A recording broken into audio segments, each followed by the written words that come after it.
ভবিষ্যৎ একটা রহস্য, একটা মিথ্যা, একটা সত্য, কিছু একটা যেটার জন্য আমাদের প্রতিদিন বেঁচে থাকা, কিছু একটা যেটাকে নিয়ন্ত্রণ করার মরিয়া চেষ্টা।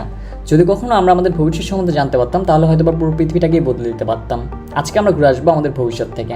তবে কি আমরা পুরো পৃথিবীটাকে বদলে যাচ্ছি? হয়তো বা না, তবে চাইলে এক নজরে দেখে আসতে পারি আমরা আমাদের ভবিষ্যৎটাকে। দেখা হচ্ছে ভবিষ্যতে।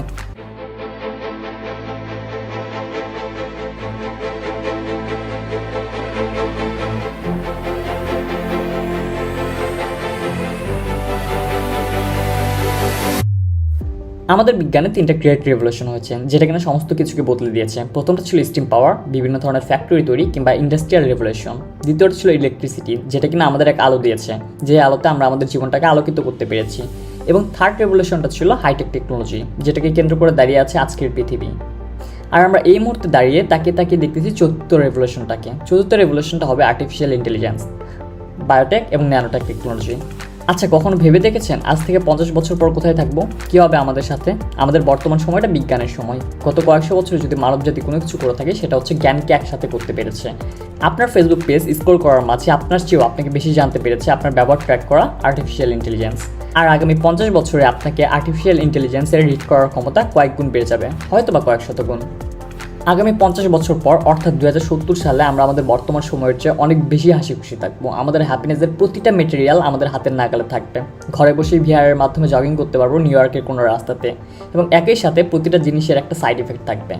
হতে পারে আমরা ডুবে যাবো কোনো এক অন্ধকার গলিতে, হতেই পারে।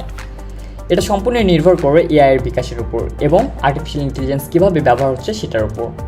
এটা অনেকটাই আজকের দিনের একটা গরিলার ভাগ্য নির্ভর করে যেভাবে মানবজাতির উপর, আমাদের ভাগ্যটাও নির্ভর করবে action of the machine of super intelligence.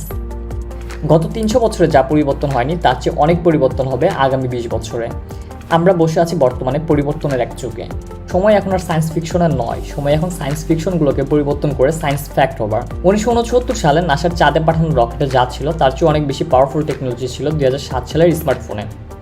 Just imagine 2050 সালের একটা কম্পিউটারে কী থাকতে পারে। 2050 সালের একটা কম্পিউটারে পৃথিবীর সব মানুষের ব্রেনে যতটা ক্ষমতা থাকবে তার চেয়েও বেশি ক্ষমতা থাকবে একটি মাত্র কম্পিউটারে, অর্থাৎ 1000 কোটি মানুষের ব্রেনের ক্ষমতাকে চ্যালেঞ্জ করবে শুধুমাত্র একটি সুপার কম্পিউটার।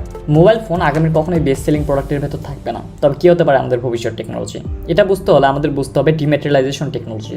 আরও যদি সহজ ভাষায় বলি তাহলে ভবিষ্যতে কম্পিউটার আমাদের ডেস্কে থাকবে না, এটা থাকবে আমাদের চোখের মাঝের কোথাও একটা ইনস্টল করা। আপনার কখনো মনে হচ্ছে নেটফ্লিক্স দেখবেন? আপনার ফোন হাতে নিতে হবে না, শুধুমাত্র মেন্টালি ইন্টারনেটের সাথে কানেক্টেড থাকতে হবে। নেটফ্লিক্স অটোমেটিক চলতে শুরু করবে। The internet will become a brain net.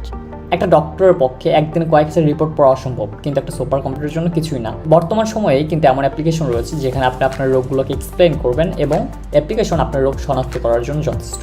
উত্থান ইতিমধ্যে আমাদের মাঝে present, but this is just the tip of iceberg.